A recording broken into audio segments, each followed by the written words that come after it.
اعوذ باللہ من الشیطان الرجیم بسم اللہ الرحمن الرحیم۔ امید کرتی ہوں کہ آپ سب خیر و عافیت سے ہوں گے۔ آج میں آپ کی خدمت میں رسول خدا صلی اللہ علیہ وآلہ وسلم کا اخلاق مبارک لے کر آئی ہوں۔ اگر آپ دلچسپ ہیں تو ویڈیو کو آخر تک ضرور دیکھنا، کیونکہ اس سے آپ کی زندگی پر اور آپ کے اخلاق پر، آپ کے طور طریقے پر بہت اثرات پڑ سکتے ہیں۔ رسول خدا کے اخلاق کے حوالے سے ایک واقعہ ملتا ہے۔ ایک غریب گاؤں کا آدمی بارگاہ رسالت مآب صلی اللہ علیہ وآلہ وسلم میں انگوروں سے بھری ایک ٹوکری کا تحفہ پیش کرنے کے لیے حاضر ہوا۔ کملی والے آقا صلی اللہ علیہ وآلہ وسلم نے ٹوکری لی اور انگور کھانے شروع کیے۔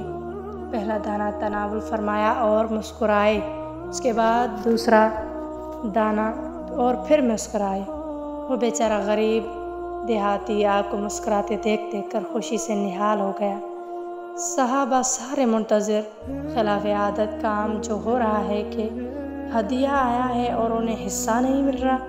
سرکار علیہ السلام انگوروں کا ایک ایک دانہ کر کے کھا رہے ہیں اور مسکراتے جا رہے ہیں۔ میرے ماں باپ آپ پر فدا ہوں، آپ نے انگوروں سے بھری پوری رکابی ختم کر دی۔ آج صحابہ سارے متعجب اور حیران ہو گئے کہ غریب دیہاتی کی تو عید ہو گئی، خوشی سے دیوانہ ہو گیا ہے۔ خالی ٹوکری لے کر واپس چلا گیا۔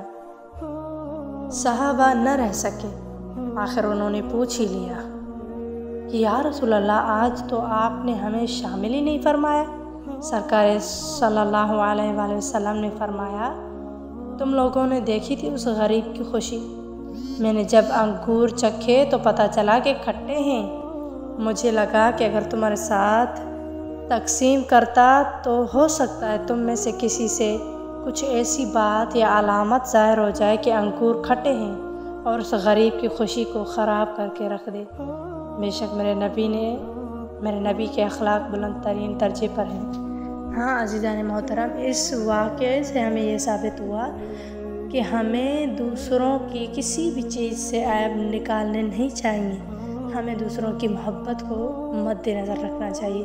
اگر کوئی چیز کوئی بھی اپنی حیثیت کے مطابق آپ کو تحفہ کرتا ہے تو آپ یہ نہ دیکھیں کہ ہماری اوقات کیا ہے، ہماری حیثیت کیا ہے، بلکہ یہ دیکھیں کہ اس کی محبت کیا ہے جو اتنی محبتوں اور معنوں کے ساتھ آپ کے پاس تحفہ لے کر آیا ہے۔